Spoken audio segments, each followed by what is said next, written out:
Hello and welcome to Nerdicky. For nerds by nerds. I'm Nerdicus Dave. Today I'm joined by Scott Owens. Am I saying that right? Yules, they say. Yules. I knew I should have asked beforehand. I forgot. Yeah, This is your third time on. I probably mispronounced it every time. yeah, it's fine. It's fine. I mean, my own business partners are writing it wrong or pronouncing it wrong in stuff, so it's all good. Yeah, if it makes you feel any better, I have one of those last names as well that Hmm. always gets mispronounced. I So believe it. I believe it. yeah. So how are you doing today? I am doing pretty good. It's early on my end, but doing well.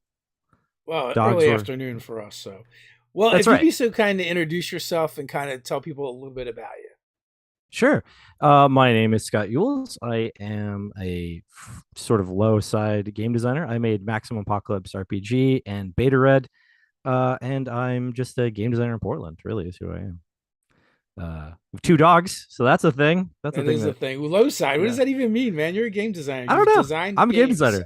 I have designed games. People have bought them. They are on bookshelves in game shops. So I feel that's a like game I designer. feel like I got one of them like in arm's reach somewhere. The beta red one Oh yeah, is pretty yeah. close by. I think. The Ugh. beta Well, I'm red. also Beta just red was my surrounded by second. stacks of books. That's fair.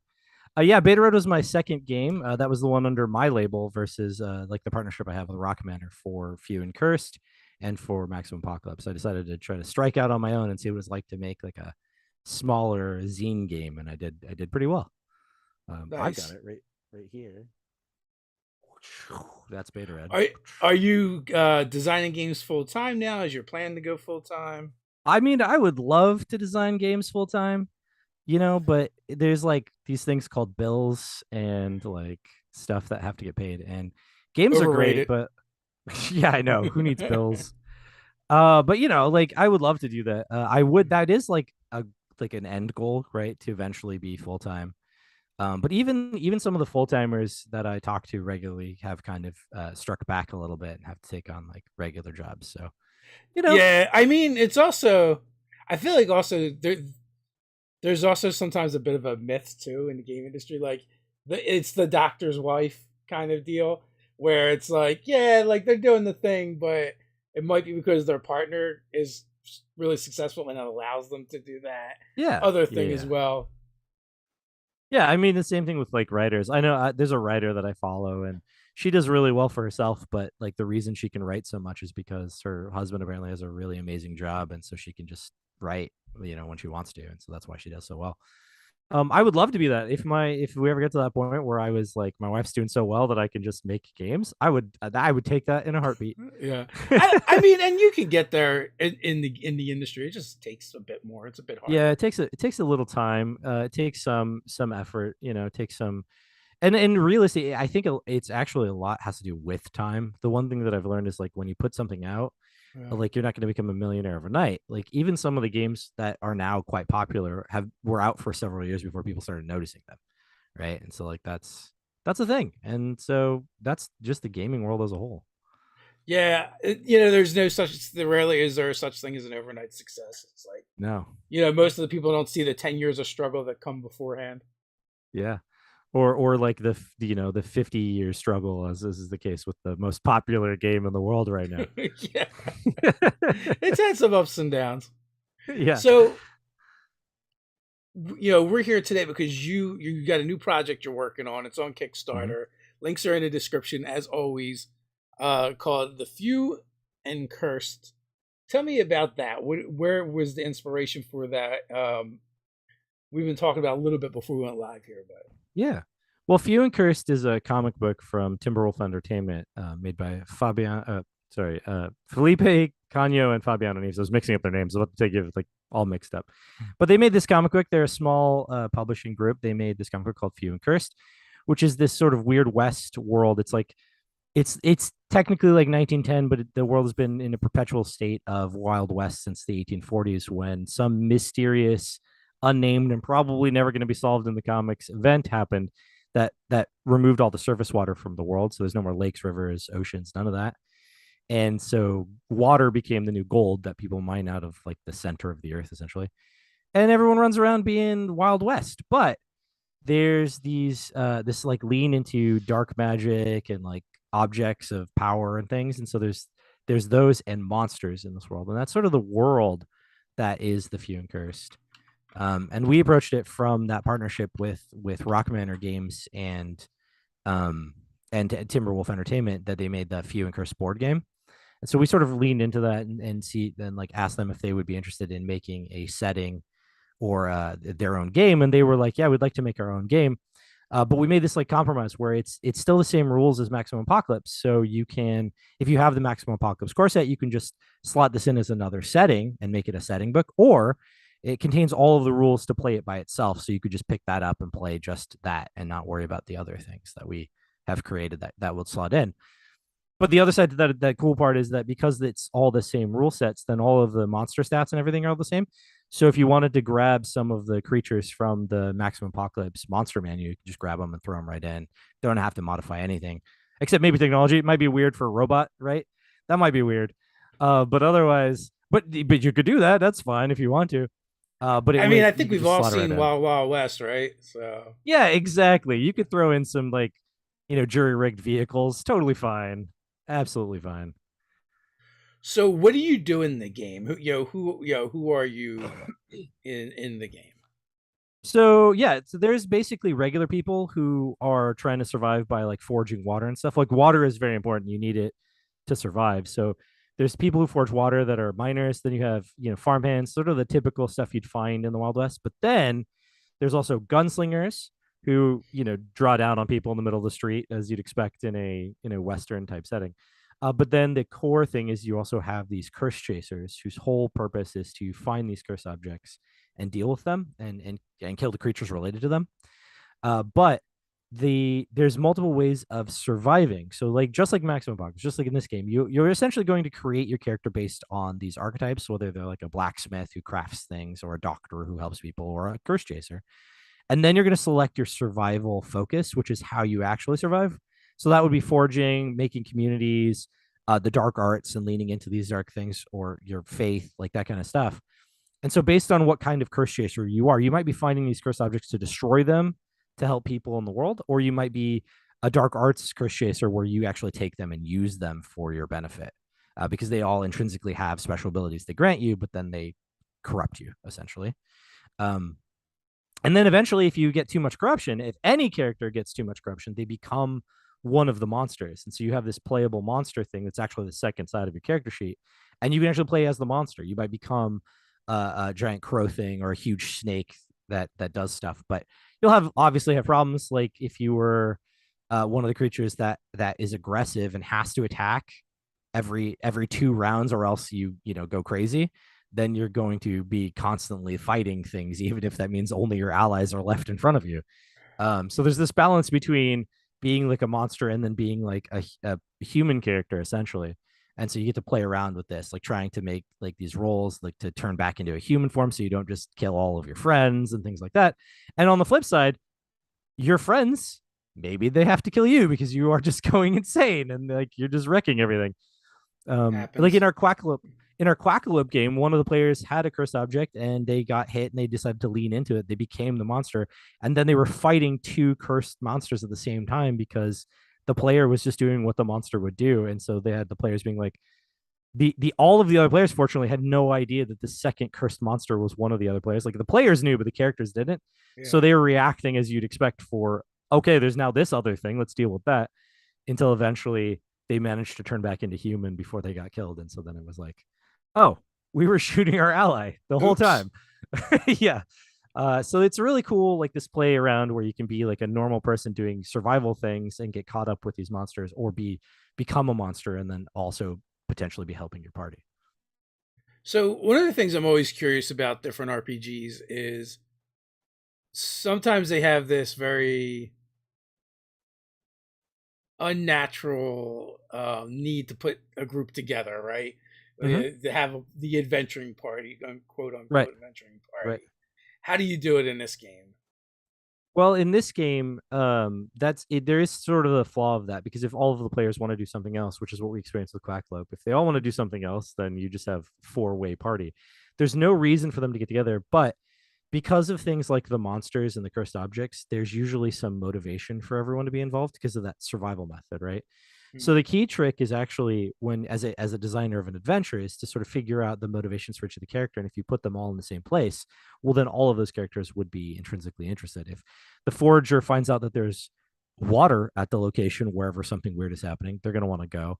If the curse chaser finds out that there's a cursed monster or object there, if the treasure hunter finds out that there's a cursed object, because treasure hunters get the objects like Indiana Jones and then they sell them to the highest bidder essentially. So you just, as long as you figure out a motivation for these focuses, then they'll all kind of come together, and work together. That's what I found. That doesn't mean it works every time. Like I said in Quackalope, Yeah. they were all like, they're like, some are going this way, some are going that way, and I was like, well, I guess I just run this multi-party. But they all had their own reason for going to the place, so they all ended up where they, where the like the showdown was essentially at the, like maybe at different times, but they all ended up there eventually. Yeah, I just feel like that's a struggle of RPGs in general, right? Like Yeah, right. certain RPGs just lend themselves much better to having a Yeah, group of people working together, towards a singular goal. yeah, like a lot of times, the players are all like they have to figure out why they're involved. And Yeah. some games have like a thing where it's like, okay, there's this and that and like this benefit for these people and that kind of thing. And they like you're just together because you're all in a clan together or something, right? So I totally agree. In this case, everyone's an individual survivor, and so yeah, you still have that same intrinsic problem of getting everyone together at the same time. Um, I would Session say that's zero, fair. session zero. Yeah, session zeros. That's really it. But like in like when I made beta red, the easiest thing was everyone's good at something and they suck at like everything else. Yeah, And so you have to recognize that if you don't have certain roles in your group regardless, then you're just not going to do a certain kinds of actions. You're just not going to do them. Like if you have no muscle, no one's going to be fighting anybody. That's just out. yeah. Right? Because everyone else will try but probably massively fail at it. So, yeah. Well, yeah, like so we're working on a game now. We just put out the quick start rules for Zoo Mafia, and that was like one Yeah. of the things to come up with. But I feel like so grind, kind of like crime games, heist games, they're a little bit Yeah. easier. Yeah, yeah, Uh, yeah. Paramilitary is always kind of easy as well. Like Mhm. Mhm. now not all archetypes fit easily, but at Right. least there's a reason to have a group of people together. Yeah. You're all in this faction together or whatever. Yeah, yeah. Yeah. Because like when you read novels, most of the time it's about a character, you Mhm. know. And Mhm. but in this case, we have to get it about like 5 or 6 characters. Right. Superhero games are great because superhero teams are a thing, and it makes it super Mhm. easy. Mhm. Mhm. And For sure. D&D like just became this own trope of the adventuring party. The So adventure party. Yeah. Yeah, in there's so many types of characters though in Feud and Curse because you have that combination of primary archetype, secondary archetype, and survival focus. There's so many variations, plus the special abilities. There's so many different ways you can make a character that really the key focus is that survival focus motivation, right? If you focus on whatever it is that they're all after, then you come up with a reason. They're all will want to be there. so what are like the primary differences between Maximum Apocalypse and Sure. the Few and Cursed? Well, I mean, some of the archetypes are obviously different. The archetypes are based on the setting, so there's no farmhands in Maximum Apocalypse, for example, right? But the core difference is that it's one in Maximum Apocalypse. You have so many different apocalypses to choose from in the world that you can make all these different things with that. But in this one, there's only one apocalypse, and it's this water curse thing. Yeah.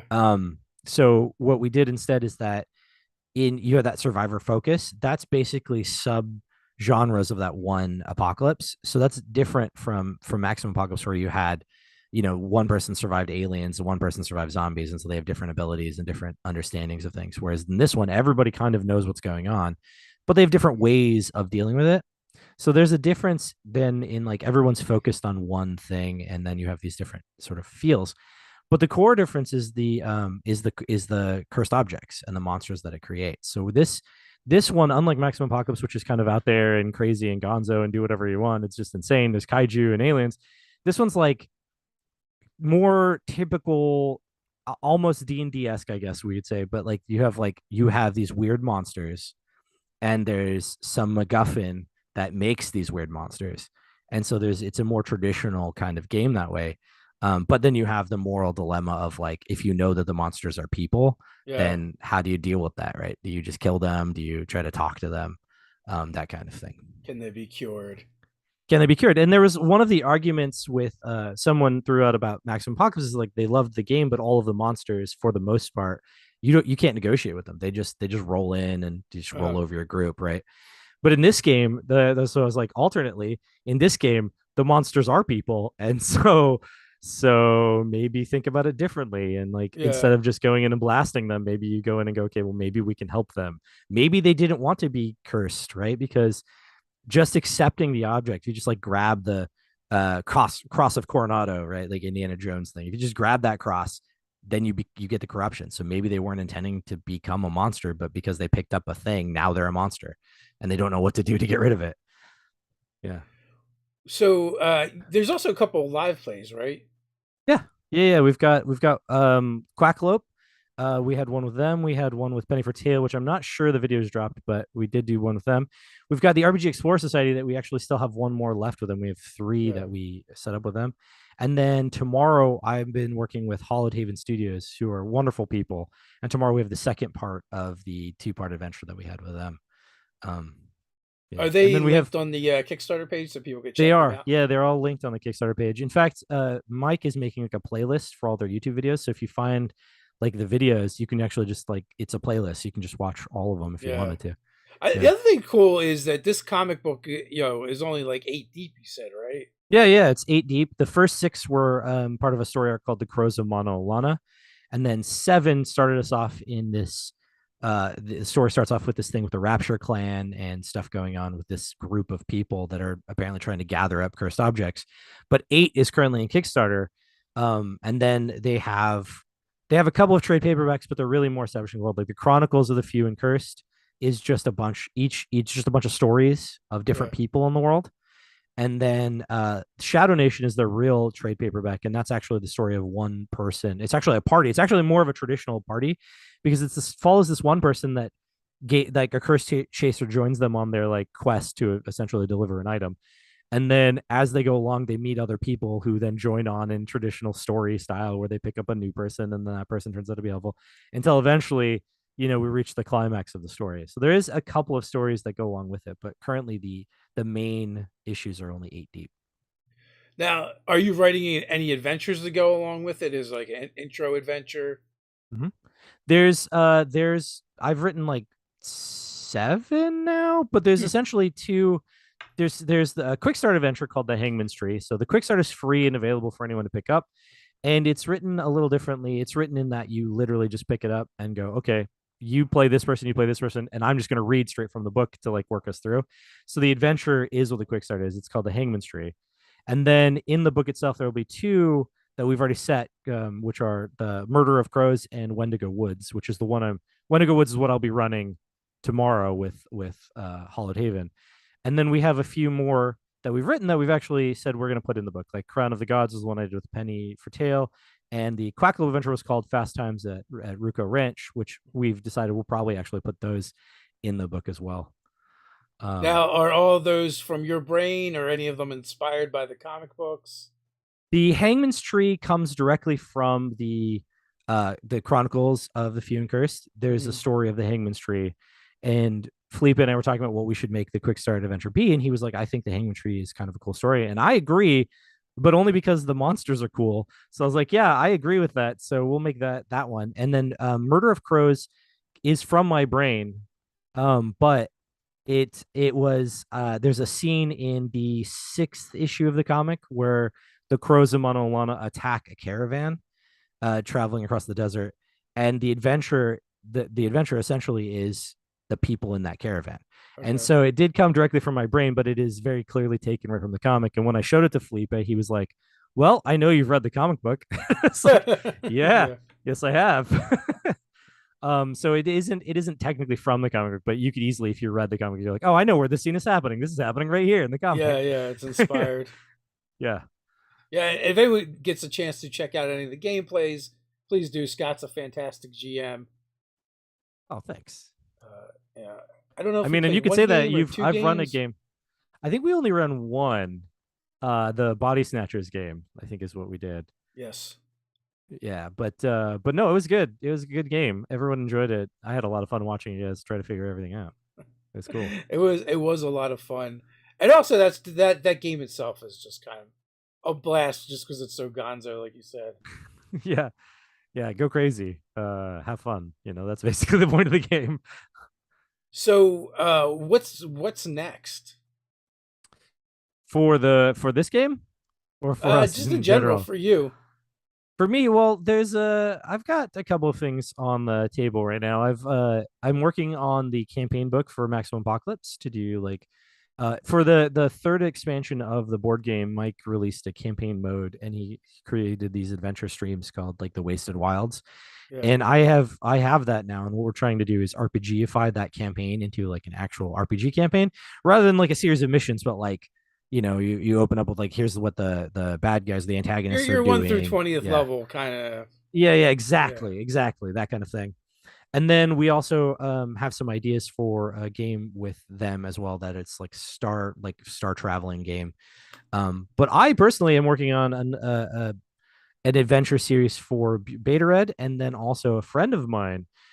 She was like, "Oh, I'm trying to create a game," and then she told me the idea, and I just sat there and I went, so can we work together on this? Because I think this sounds really awesome. And so it's right now it's called Soul Plague right now, but we're still working through that one. Yeah, yeah. Yeah. Nice. Yeah. So I've got a few things in the works that'll come out. Though they're all different systems though. I think when I did Beta Red, when I was here for talking about Beta Red, you were like, so you just went with a completely different thing. And I'm like, yeah, Yeah. well, Well, it's it's the thing. actually a question I often ask, because like there seems to be like two different designers, Mm-hmm. and like one is kind of like, oh, I made this thing and I'm gonna do things there forever, Right, and there's right. I people that made are this like, system. It's mine now. there's people like, I did this already, I need to do something new now. Mm-hmm. I'm definitely the second kind where it's like I'm not necessarily opposed to like Few and Cursed is Maximum Apocalypse system, right? Yeah, I'm not opposed to using my own thing that I've created, but I also don't necessarily think that one system can do everything. I don't believe in that. It would be cool if we could ever create it realistically, but every time everyone has tried, it does like a lot of things really well, but then other things it doesn't do so well. And that's just what I accept. I accept that if I'm going to do a game called Soul Plagued, it's probably going to have different rules than Maximum Apocalypse, right? If I'm going to do a Star game, it's probably going to have different rules than Beta Red, but it could have similar rules to Beta Red. So it could be the same. We'll see. yeah, We'll yeah. see how that So plays the out. Yeah. Soul Play game, what genre is that? It's kind of a mix. It's someone else's baby, so I don't want to talk about it too much because I don't want to ruin or I don't want to mix up what she had told me. But essentially, it's kind of post-apocalyptic, kind of not. But it's because there's like magic and stuff in it, Yeah, but it also is kind of more modern day, like penicillin and ibuprofen or things. So it's a sort of slightly different alternate reality, I guess. So it'd be like a almost urban fantasy, I guess, in a way that's kind of apocalyptic. There's I essentially feel a like plague. post-apocalyptic has become your niche. It is. I mean, it's my thing. I love it. It's a genre that's really easy to work with. It's fun because, like, you could take like I like it because you could take like a regular thing, like you'd be like, oh, Washington D.C. and the government, and then be like, and they're all zombies, right? Yeah, Like, yeah, it's easy to work with. I can be like, I don't have to make a map. I can just go United States after the fall, right? Like, it's yeah. good. There's definitely elements of that that's really nice, where you could just take an existing map and doctor it up a little bit, smash some buildings. Yeah. We did that with like Few and Cursed. It's like our world, but like with some changes, right? So, well, obviously, with no water and the changes that happen, there's not going to be political lines. So you're not going to have like countries per se, except Uh, whatever countries you come up with for the world. But we can use like a lot of stuff happens in the Pacific Ocean, so I can just be like, "This is what's going on." Like in the Saving Throw show, their RPG Explorer Society. They're currently in the Okinawan Trench, which is the deepest trench in the East China Sea, and it's right off the coast of Okinawa. It's currently well underwater, but in a world without water, it is now just a canyon. and now Um, it's just a hole in the yeah, ground. yeah, yeah. So I was like, yeah, and then I was like, well, what would that look like if there was no water? Like if people could walk through it? Well, it was like, well, it'd be super tall because you'd have these giant mountains to the side. So basically, just be this cool ravine essentially where they don't have to worry about the sun as much, which is exactly why they would build a city there because no one's dying of dehydration. I was Yeah. like, yeah, yeah, So that's I like this. is the world of the few and cursed, is it Earth? It is Earth. Yeah, it is Earth. It is Earth. It's just changed because of, if like water were to go away, what would the world look like, right? You'd obviously have people that automatically die of dehydration, but you also have like governments that would collapse. You I wouldn't feel like we're need, not really too far away from this, but okay. right? So yeah, so it's not really, it's our world, but it changed a bit. Like there's Uh, some governmental entities. Felipe decided that the U.S. Postal Service would still exist, but that was because he wanted to write a story about a U.S. postal person. So Makes that's like, sense. there's a postmaster general who's essentially the most highest governing person. But at the same time, since everything's a frontier town, like some people are like, I don't listen to no postmaster general, right? Like that kind of thing. Yeah. um and they're like literally a general too, right? Like, That's awesome. The post office gets militarized. yeah, it's good stuff. It's pretty fun. But yeah, so it is our world, but like, change, because like I said, it's alternate reality in 1910. So imagine if there What wasn't what was vulcanized one of rubber, the for most example. challenging things for you to gamify? Ooh, gamifying. So, I can gamify just about everything. Um, what would I say? Well, hmm, If not challenging, what about the most fun? the some of the most, well, I think for Maximum Apocalypse, the most fun, and then by extension the Few and Cursed, because it's the same system. The most fun gamifying was actually trying to figure out how to simulate combat in a way that actually kind of made sense, because everyone simulates combat their own ways, and a lot of the times I don't really understand how this works at all. Like it's either too weird or it's Uh-huh. like not weird enough, right? Like it's like, oh, I rolled a d20, I hit something, cool. Or it's like the other way around, like I had to gauge wind velocity and weight of my bullet and distance Yeah. to target, and I'm like, nope, too much, too much, too much. So gamifying things is actually kind of fun, but gamifying action I think is the most fun because I can work out how that should look.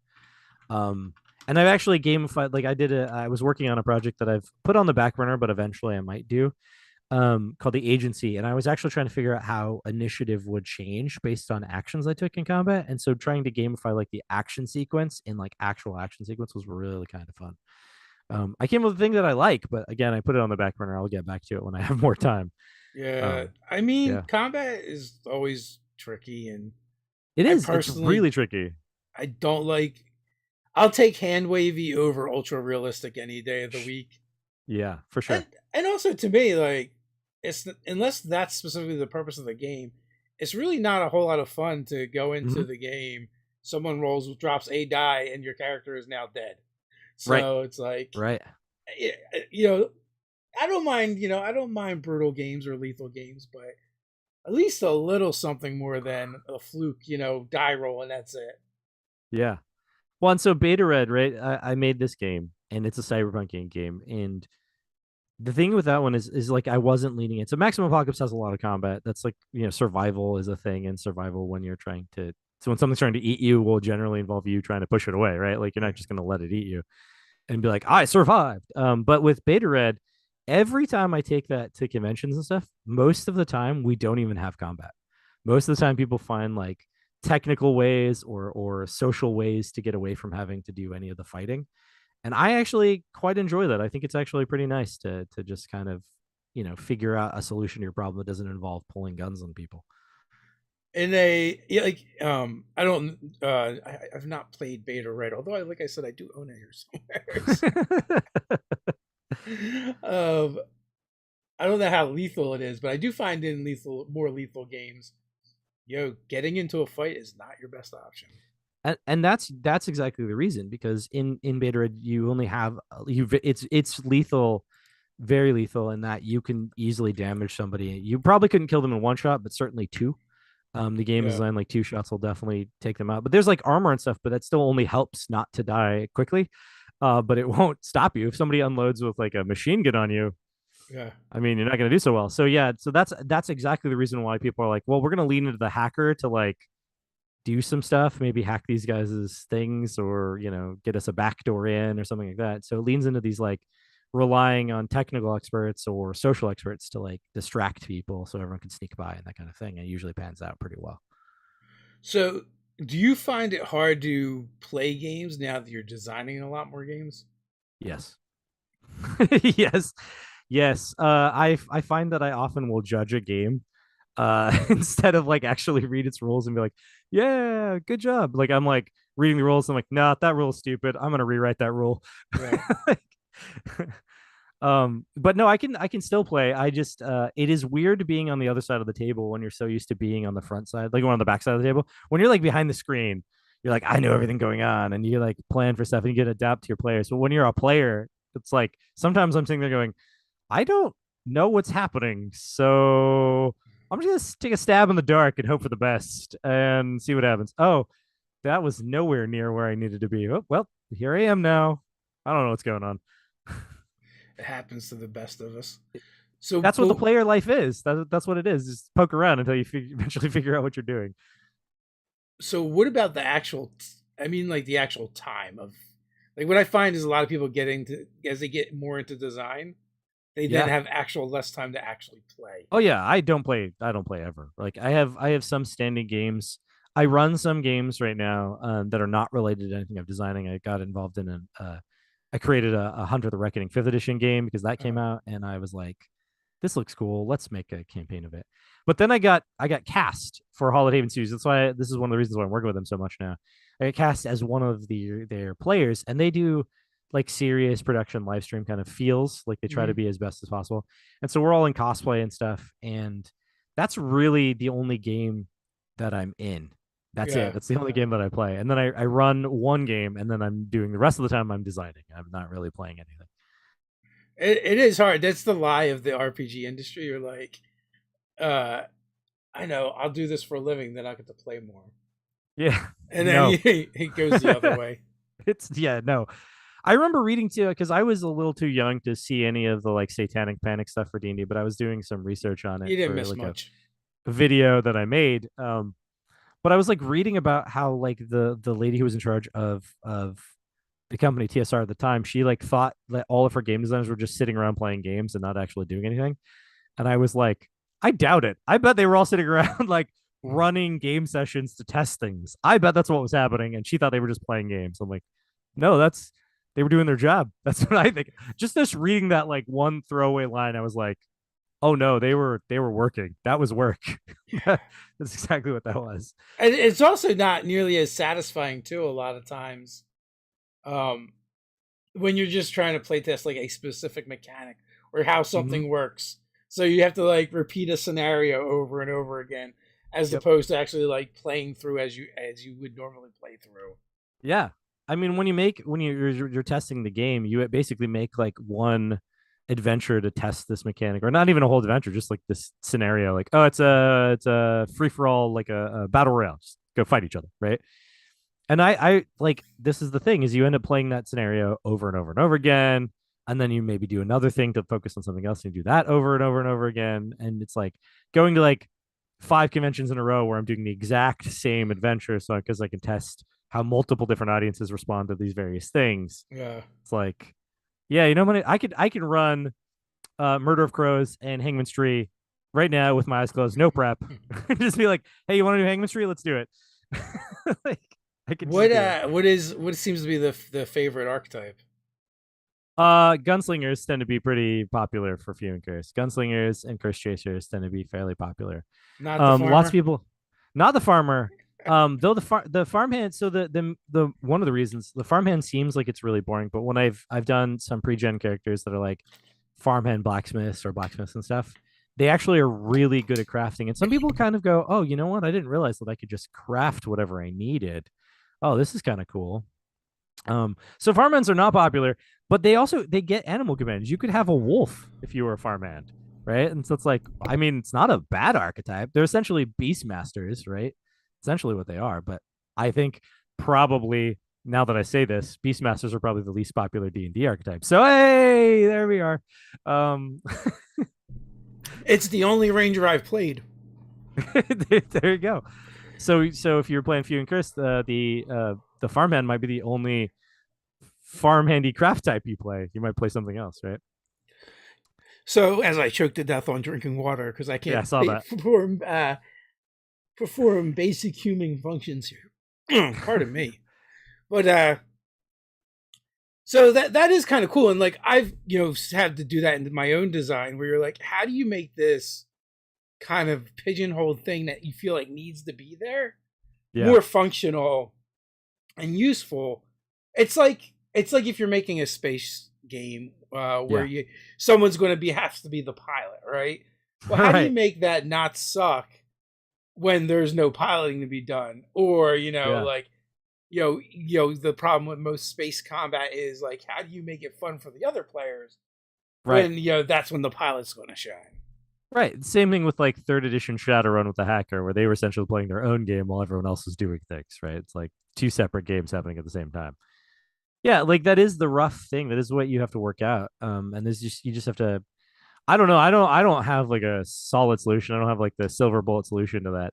You just have to design it, right? Like you just have to work on it and go, okay, what kinds of things will make this cool, but also integrate them with everyone else. How can they benefit the party, and how can the party work with them? Sure, the pilot, like in your example, sure, the pilot can fly the ship, and so whenever they need to go anywhere, they're gonna have to lean into the pilot and be like, all right, pilot, take us there.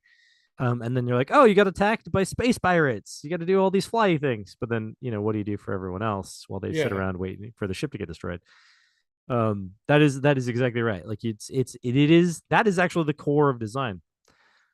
I mean, I remember playing Rogue Trader, and we actually got into a space combat. And the one thing about that was I found it they actually did okay with that, where each of the characters essentially got to do an action, and that would benefit the ship overall in the space combat. And I was like, that's actually really clever. Like as the rogue trader could do like these command things, which would help all of the other people's stats, and then the pilot would do the flying, obviously, and get to do the cool roll the dice to see if you can do the maneuver thing. And then the gunners could do things that made us shoot better and explode things. It was like this is actually a really clever way to get everyone involved in a particular situation. And it made me think of like vehicular combat for Maximum Apocalypse and things. How do I make sure everyone can do something and it's not just one player doing a thing, right? um and then for so that's the thing. It's like Beta Red, the solution was everyone does things in at the same time, so everyone's essentially interacting, so the hacker can hack a thing, but then once they've hacked the thing, whether they succeeded or not doesn't matter. It's the next player's turn, right? We don't just keep going until the hacker succeeds. And if it's the next player's turn and the door's still not open, they gotta go, okay, what do you do now? You're still stuck outside. That kind of thing. Yeah, I think the Expanse handled it pretty well as well. I only when we played that game, I think there was only one or two ship combats, but I feel like everyone had things to do, Yeah, right. when that was going on, so that it wasn't just like, oh, just this one player that's good at this one thing is Mm-hmm. going to be doing everything right now, and we can just go for lunch or something. Right. Well, in Few and Cursed, we have the trail phase, which is the third phase. So then in Few and Cursed, there's three phases of the game. There's the regular phase where you're doing your regular stuff, and then combat phase where you do combat stuff. But then there's the trail phase, which is when you're traveling between locations because you're out in the desert. Yeah. There's stuff happening. And what I decided to do for that one was very similarly like, how does everyone interact with the trail phase? And I decided to lean into that focus thing. And like each of the focuses do something for you most of the time. But then on the trail, they do something different that benefits you and the party in some way. So like the soldiery types are like, well, I kill things, but then when you're out on the trail, like that doesn't seem to matter unless you get attacked, right? And then we go into a combat phase. So you're like, oh, I'm only useful in the combat phase. Except that on the trail, there's the chance that the person who's leading the party will get them lost or get them stuck somewhere. And the soldiers have the ability to like mitigate damage that they might take from like animals and snakes and poisons and stuff, because they're just yo, that's a dangerous thing, don't mess with that. I know this because I soldier, right? Yeah. um and so things like that. So then you have this other side to your characters, like, wow, I actually am also effective when we're out on the trail. I'm not just following along to the one person who knows how to handle the trail. That Yeah. makes me think of the first Adventures of Middle Earth for 5e game, right? Like Mm-hmm. I don't know if you've seen that at all, I but have, I know it exists, so I've never actually picked it up and looked at it. so a big part of it is like they call it the journey phase. Yeah, yeah, Right? right. It kind of makes me think of the trail phase. Yeah, Well, you need certain roles fulfilled in order to do this phase, and then it's like kind of like a skill challenge. And then at the end of it, you find out, did you get to where you're going? How long did it take? What kind of problems did you have? And what kind of consequences there? And a fairly average consequence is just like everyone has a level of exhaustion when you get there. And but if you don't have like all the roles filled, it just gets worse and worse. And if you roll Oh wow. badly, and in that game, like it required specific roles, so it's not like Mm-hmm. you're this, so you can also do that, like you're talking about. Yeah. So it feels like you intuitively like kind of covered those areas. Yeah. Yeah. And it was just like, how would mostly I was just thinking, how would a faithful person interact with the trail, right? Like they're on the trail, they're going to be praying and stuff, right? That's like their thing. So how would they add to the party that's traveling across? Everyone is going to eventually be in the trail phase. Like everyone's going to go between two locations at some point. And so during that phase, how does somebody that isn't necessarily the most effective, like obviously the forager is the most effective in the trail phase, they can find water like all the Yeah. time, right? So they're going to keep everybody alive.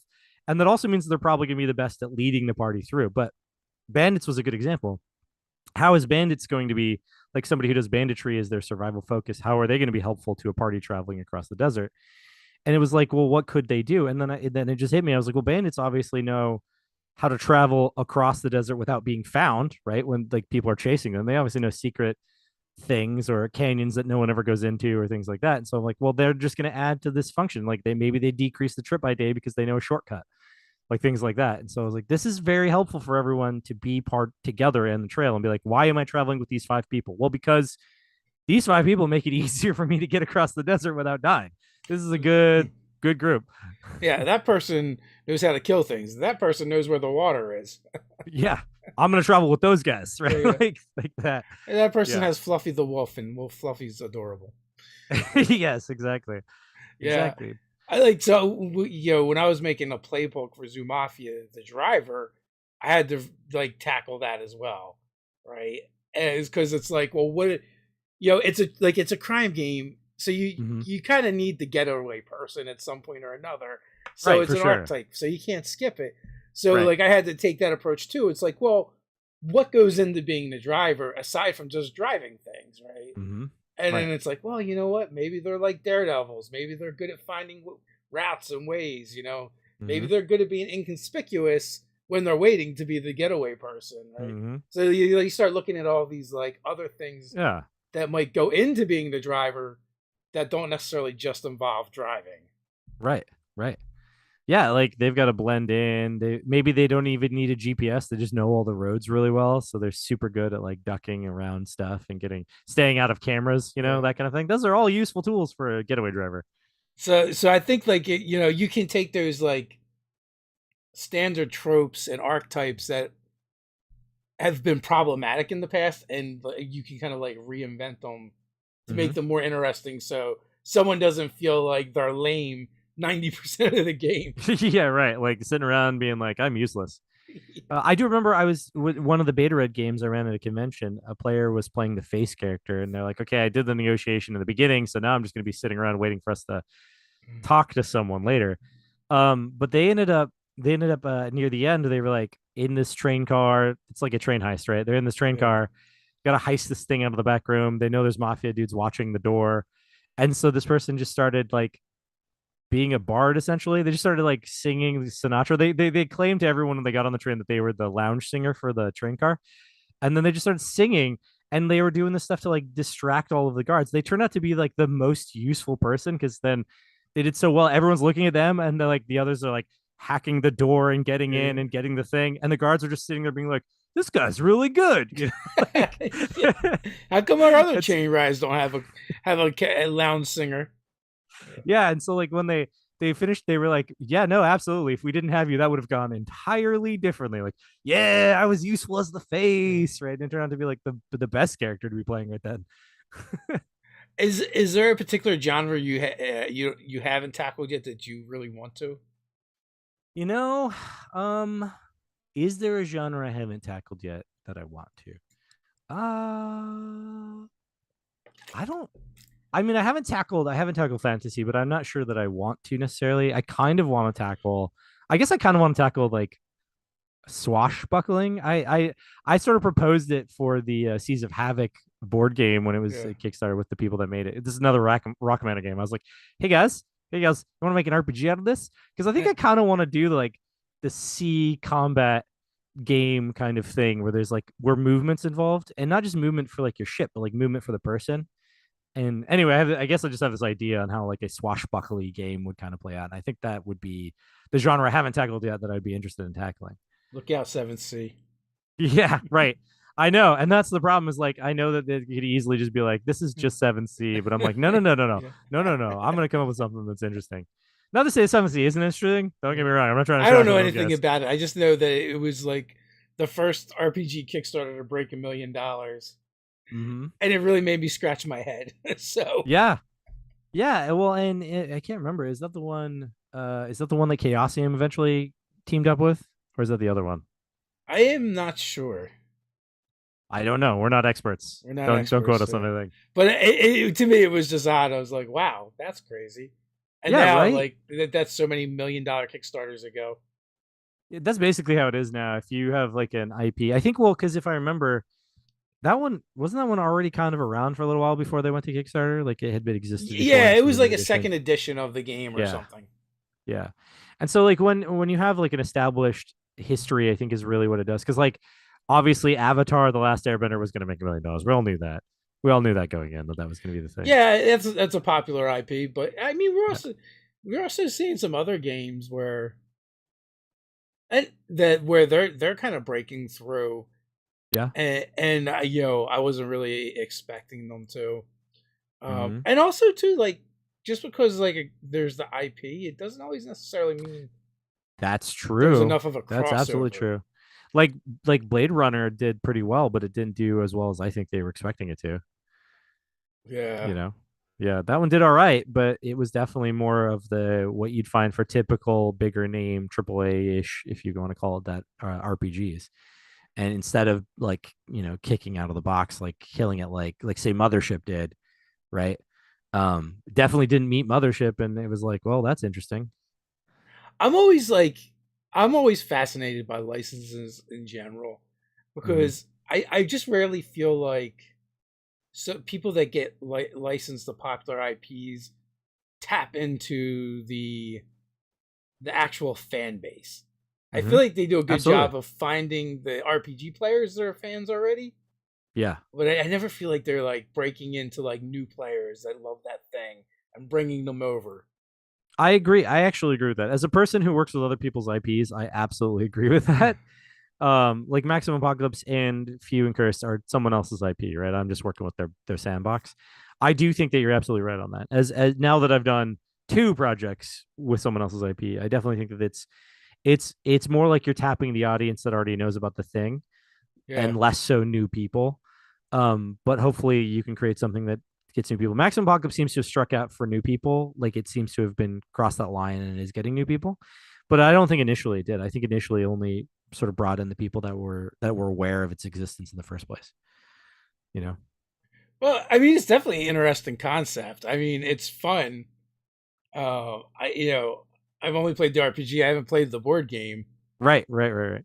but the idea of like the multitude of apocalypses to me, is fascinating. And also, it's like how many shitty things can happen to one world at one time. Right. Right. Well, originally the board game wasn't intending to mix the apocalypses.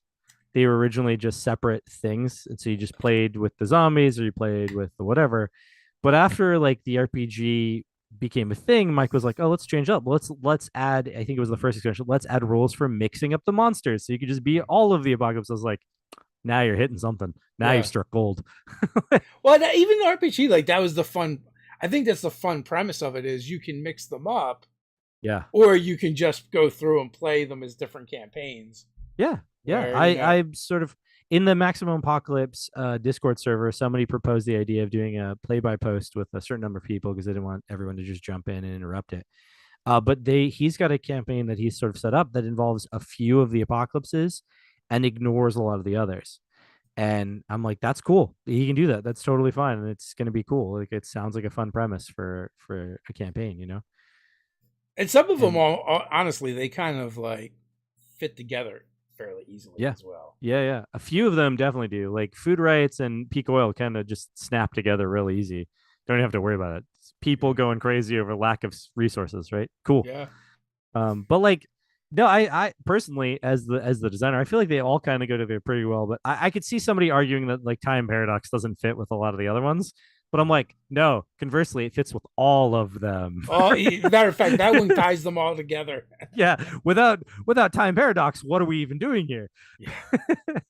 Yeah, for sure. Yeah. Um, Yeah. so have you gotten to play as a player for Maximum Apocalypse? I have. I've actually played a couple times as a player for Maximum Apocalypse. And what about the new game? For Few and Cursed, I have not played a single session of Few and Cursed as a player. But that's because nobody has the rules yet. That's sort of the thing. That'll So do with it. this one, unlike Maximum Apocalypse, where we had the book pretty much done. Like there were some changes we made, and there was some editing and stuff we had to do, and then some like layout changes. The book was essentially in its beta physical form essentially before we went to Kickstarter, so we could hand that out to people like you and be like, hey, check it out. I mean, not I don't know if we actually sent one to you, but anyway, we sent it to a bunch of people to look at it. um and in this case, we have, because we have like pro layout people on it, Mhm. and they have busy schedules, we've managed to get the quick start together and out. But the layout for the core book is still in process, right? We still don't have enough of it to show people what it looks like. So we are still a little bit behind on that one, but we definitely have it. Like I have it done. I have this giant book here is essentially the book, right? In Uh, its form. So like that's, you can't really see it because of my blurriness. But there you go. So that's like the rules. They're written out, they exist, and they are a thing, but we just don't have the nice looking version to show people. I could send you a document, but you're just gonna be like, this is just a document. I don't understand what's yeah, going yeah. on. How many pages is the book gonna be? Well, right now it's 179 pages right now, without the layout and art. So I think we're thinking it's going to be about 250 to 300 pages when we finish all of the stuff. Some of it will probably, some things we might cut out based on just stuff like someone will probably tell me I've repeated something, but otherwise it's going to be 300 pages roughly, I think. Okay, that's not bad. Especially I find like with games like that, books like that, like there's a ton of stuff like you can kind of skip reading, Mm-hmm. until you need it. You don't have to do 300 pages before you can Right. start having fun. Yeah. Yeah. What was it? The Genesis. Very cool concept for a game, but the fact that you have to read 200 or 326 pages before you can actually start playing the game, I'm like that's not even the rules. That's just the world, so you understand what you're playing in. I was like, whoa, Yeah. that's rough. That is I think rough. so. Like we were running a Cipher System game, and I was like, Uh-huh. I've played this a few times, but maybe I should read it and brush up on it. And first the book's pretty thick and intimidating, but then I Yeah. was Yeah. like, you know what? I'm not playing a player. Don't need any of that. Like these are just monsters. Don't need any of that. And I'm like, Right. well, you went from a book that like is this thick to like Yeah. quarter of that. Much more I mean, to be manageable. fair, I was just reading. I just did a review on Shill Third Edition for my Patreon people, and like the thing with that book is, it's an interesting game, but there are something like 75 pages that are like, in the beginning of time there were monsters. Let's tell you all of the stages of human evolution and its fight of monsters. I was like, and I'm just gonna go ahead and jump to the year 2010 when there was Yeah. this change to society, and now we have this game. I'm like, just gonna skip 75 pages and move on. Yeah, if it reads like Genesis from the Bible, you can probably skip that. Yeah, yeah. But some books, and some books are actually that thick because of like the people that made it are newer. Coyote and Crow, wonderful game, wonderful book, but it could have used somebody to be like, okay, this is a repeat from an earlier section, and this is the thing. Yeah. But they were just like, they want to make sure everyone knew, so they over explained a few things. I was like, well, you already explained combat earlier, don't need to explain it again. So let's Yeah, just it's like a cut great this place page for a out. sidebar. Yeah, Like a page, C yeah. page, whatever. And so yeah, so all of those things I think were just because they were relatively new at Yeah. designing games. That's the only reason why that happened. But otherwise, I think it's a great book. But I think you could cut out like 100 pages and still be a wonderful, wonderful game. Just because it was repeats, or like you could take these 8 paragraphs and make them 2 paragraphs, right? Like that kind of thing. So you said you're now on a regular stream as one of the cast members. I am. So Yeah, what are you guys playing? we're actually playing Hunter the Reckoning 5th edition. Okay. It's the Hollowed Haven Studios is the name of the group. They do a lot of World of Darkness stuff, but they're also doing other things. Like they're doing Few and Cursed for me. They promote the Kickstarter, and then they've been doing on Wednesdays. They've been doing this for Halloween for like the horror month essentially. 10 Candles. They've been playing a different 10 Candles game every Wednesday, so it's a different group and different like what's happening kind of thing. So they do stuff other than World of Darkness, but they do like a lot of World of Darkness stuff. So they're doing we're doing Hunter the Reckoning 5th edition. It's called Wayfarer, and we're a bunch of hunters who one of we did kill a thing, we think, but it cost the lives of one of our cellmates. So we are on the run, and we're missing one of our major archetypes. We don't have a martial character, so we're a bunch of like social characters all being like, Hmm. ah, the werewolves are chasing us, like essentially. Yeah, yeah, But it's yeah. actually panning out pretty cool. There's been a lot of ghosts so far. But yeah, it is a very cool campaign. But it's Hunter the Reckoning. We're doing all the cool Hunter the Reckoning stuff with it. So yeah, so that's the human version for Yeah. So Hunter the Reckoning is the humans. Um, for fifth edition, they changed it from the original Hunter the Reckoning, where you were like chosen by higher powers and you have mystical energies and stuff. They've changed it to be more human esque, so that you actually have like these motivations and drives, and you're basically just people who found out the supernatural was real and that awoke your drive to like do something about it. And maybe the do something is like maybe you're envious and you want their power, or maybe you feel bad because you realize that you've been sort of helping them this whole time or whatever, but you get driven to do something to defeat them. And so there are some sort of pseudo mystical powers like sensing them or like repelling them, which is my character as he's a preacher and he repels them. But you also have regular stuff like drones and weapons and things like that, or fleet of cars, that kind of thing. But you essentially deal with the monsters by like investigating more than anything else. Like you spend more time trying to figure out if the thing is supernatural, and then a brief moment of trying not to die. That's basically the game. And it's pretty fun for that aspect. yeah. Well, in World of Darkness, the monsters are much more monstrous than other games. Yeah. Yeah, and so the way they balanced it is that you have hunters, and this is actually the cool thing. So in vampire, you've got blood dice where you replace some dice with these like hunger dice, right? But in Hunter the Reckoning, you actually add those dice to your pool. So the more desperate the situation is, you get more dice. So the more desperate the situation, the bigger your dice pool to accomplish your things, which leads to you being able to like smack a vampire in the face and get away with it. Yeah, Like, so it's pretty cool. It's pretty fun balance for that. nice. So how Yeah. long have you been a streamer now? Oh man. So the Hollowed Haven thing has been going on. We're on 5 episodes, I think. Well, 4 episodes, and then we had a session 0.5 where we had after session 0 we established our characters by having brief like couple of people interacting with each other, how they came together, kind of thing. Until we were all together as a cell. But before that, I was streaming, and I have been streaming another Hunter the Reckoning game. This is how it started. I was doing that one, and I got Yeah. like cast over into this other one. But I've been running that one for a couple of months now. It's actually on Audible, so you can download it and listen to it on your Audible account. It's called Draining the Swamp. It's Hunter the Reckoning 5th edition, Draining the Swamp, and the players are in Louisiana, in the town of Morgan City, which is a real place. But I have World of Darkness to fight it, where like the mayor is probably evil, and the big corporation is probably evil, and the lady that runs the voodoo shack is probably actually a voodoo lady, like that Yeah. kind of thing.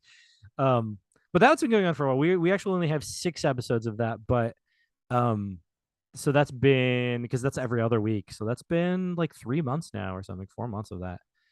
Um, and then yeah, and then That that is turned the into a couple. first I've heard of a actual play being on Audible.